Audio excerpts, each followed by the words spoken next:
Moses went with his brother Aaron, and they went straight to the new Pharaoh. "Let my people go," Moses said. Obviously, Pharaoh was not going to let his entire slave population just leave. Pharaoh refused. God hardened Pharaoh's heart. This was an opportunity to see God's hand at work. God was going to punish Pharaoh and show the Egyptians many signs and wonders.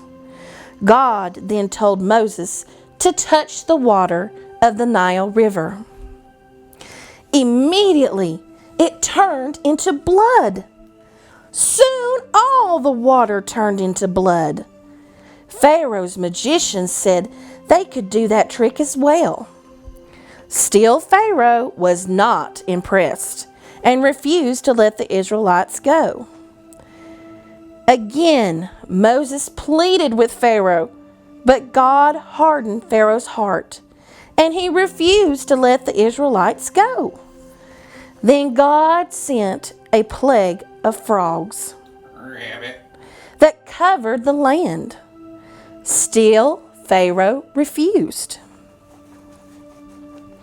Again, Moses and Aaron came before Pharaoh and demanded he let the Israelites go to worship God.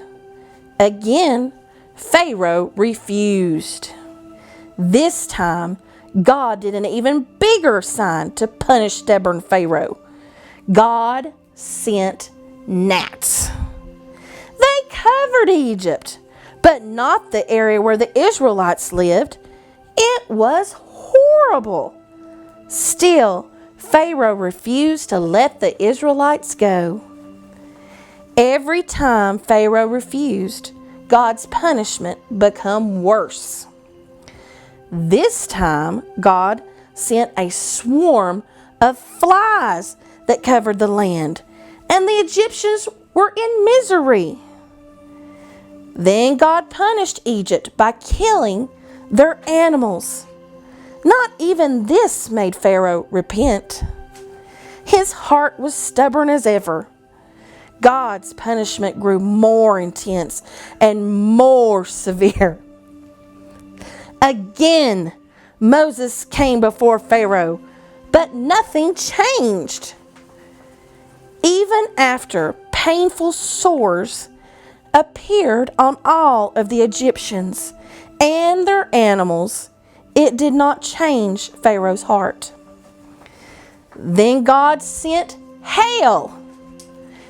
It was the worst hailstorm the land had ever seen. Moses warned the people to take cover, but many did not listen. They, along with their animals, were killed by this fierce storm. Still, Pharaoh refused. Then God sent a plague of locusts to cover the entire land. It was horrible, but not enough to make Pharaoh change his mind. Then came God's final punishment, worse than any of the other plagues. This time, God was going to take the life of all the Egyptians' firstborn, human and animal. God told the Israelites to take a lamb, slaughter it, and paint some of its blood on the doorposts of their houses. That night, when the angel of the Lord would pass by their house and see the blood, it would spare their firstborn. Any house that did not have the marking would lose their firstborn. And so it happened.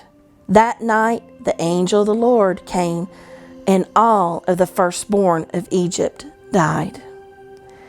There was a loud weeping and crying everywhere. Even Pharaoh's son was dead. The Egyptians became very afraid of the Israelites because God was on their side. Finally, it happened. Pharaoh told the Israelites to leave.